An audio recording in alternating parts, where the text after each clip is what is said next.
चला एक कल्पना करूया की आपण थेट 2000 वर्षांपूर्वीच्या भारतात पोचलो आहोत आणि तेही कुणाच्या नजरेतून तर एका परदेशी व्यक्तीच्या ज्यानं ते महान साम्राज्य स्वतःच्या डोळ्यांनी पाहिलं.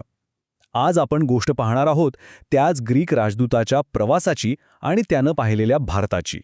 पण प्रश्न हा आहे की इतक्या जुन्या काळात आपण डोकावणार तरी कसं? म्हणजे बघा, 2300 वर्षांपूर्वीचं भव्य मौर्य साम्राज्य, त्याचं वर्णन मिळवणं अजिबात सोपं नाहीये, कारण त्या काळातले पुरावे यास खूपच कमी शिल्लक आहेत. मग आपल्याला त्या जगाची झलक मिळणार तरी कशी?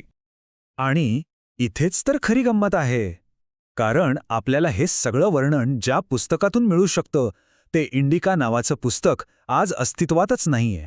आता विचार करा, एका हरवलेल्या पुस्तकातून एका हरवलेल्या साम्राज्याबद्दल आपण जाणून कसं घेऊ शकतो?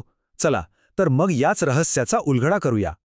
तर आपण बघणार आहोत एका हरवलेल्या साम्राज्याची रहस्य. मौर्य काळात जसं मी म्हटलं, फारसे लिखित पुरावे उपलब्ध नाहीत आणि म्हणूनच एका परदेशी प्रवासानं केलेल्या नोंदी आपल्यासाठी अक्षरशः खजिन्यासारख्या आहेत. याच नोंदींमधून त्या काळाचं चित्र एकदम स्पष्ट दिसू लागतं.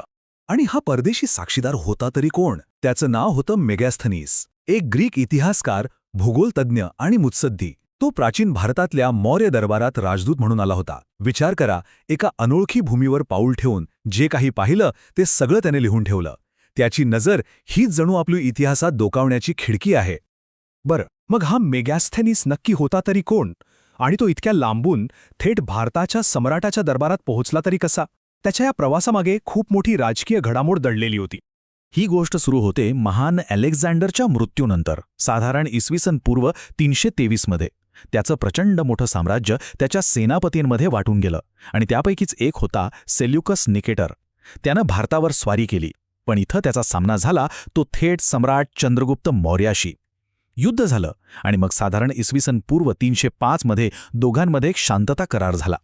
आणि याच मैत्रीच्या नात्यातून साधारण इसवीसन पूर्व 302 मध्ये मेगास्थेनिसला राजदूत म्हणून पाटलीपुत्रात पाठवलं गेलं.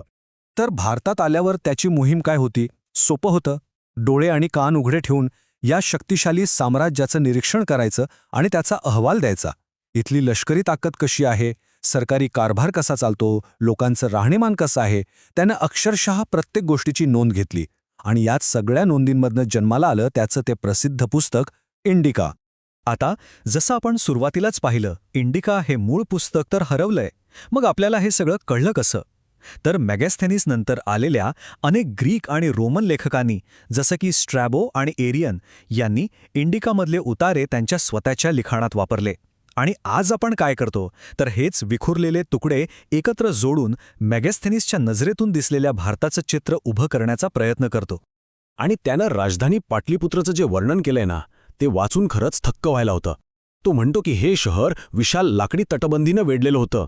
मोठमोठ्या भिंती, अनेक प्रवेशद्वारं आणि उंचच उंच बुरुज होते. आतमध्ये तर प्रभावी रस्ते आणि प्रशासकीय इमारती होत्या.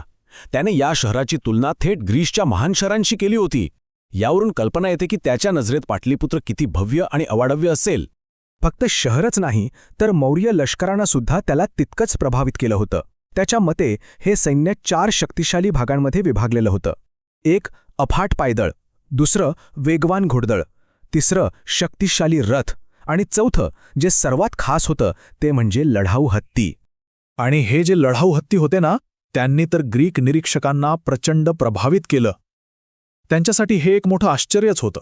जणू काही जिवंत रणगाडेच रणांगणात उतरले आहेत. या एका गोष्टीवरूनच लक्षात येतं की मौर्य सैन्य त्यांच्या नजरेत किती अफाट आणि शक्तिशाली होतं.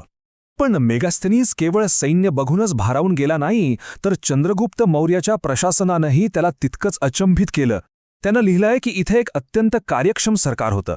व्यापार, उद्योग, सार्वजनिक कामं या सगळ्यांसाठी वेगवेगळे संघटित विभाग होते. सगळा कारभार एकदम शिस्तबद्ध आणि व्यवस्थित होता. बरं, आतापर्यंत सगळं ऐकून खूपच छान वाटतंय, पण मेगॅस्थेनिसनं जे काही लिहिलं ते सगळ्यांच्या सगळं खरं होतं का? इथेच गोष्टीत एक छोटासा ट्विस्ट आहे, कारण त्याच्या वर्णनात काही मोठ्या चुका, काही मोठे गैरसमजसुद्धा होते. आणि त्याचा सगळ्यात मोठा गैरसमज होता तो भारतीय समाजव्यवस्थेबद्दल.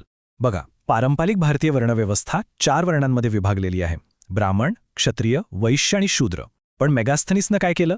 त्यानं समाजाची विभागणी केली तब्बल 7 वर्गांमध्ये. जसे की तत्वज्ञ, शेतकरी, सैनिक, गुराखी वगैरे. असं दिसतंय की त्यानं लोकांना त्यांच्या कामावरून, त्यांच्या व्यवसायावरून ओळखलं आणि त्यालाच सामाजिक वर्ग समजण्याची एक मोठी चूक केली. एवढंच नाही, त्याच्या लिखाणावर इतरही काही टीका होतात, जसं की त्यानं काही ठिकाणी पौराणिक प्राणी आणि वंशांचं अतिशयोक्तीपूर्ण वर्णन केलंय, सोन्याच्या खाणी खोदणाऱ्या मुंग्या वगैरे. याशिवाय त्याला इथल्या स्थानिक भाषा फारशा येत नव्हत्या, त्यामुळे तो बऱ्याचदा ऐकीव माहितीवर आणि दुसऱ्यांकडून ऐकलेल्या गोष्टींवर अवलंबून राहायचा. थोडक्यात सांगायचं तर तो भारताला कुठेतरी त्याच्या स्वतःच्या ग्रीक चष्म्यातून बघत होता. मग साहजिकच एक प्रश्न मनात येतो की जर त्याच्या लिखाणात इतक्या चुका होत्या, इतके गैरसमज होते, तर मग आपण आजही त्याच्या इंडिकाचा अभ्यास का करतो? त्याचं महत्त्व नेमकं आहे तरी काय? याचं कारण खरं तर खूप सोपं आहे.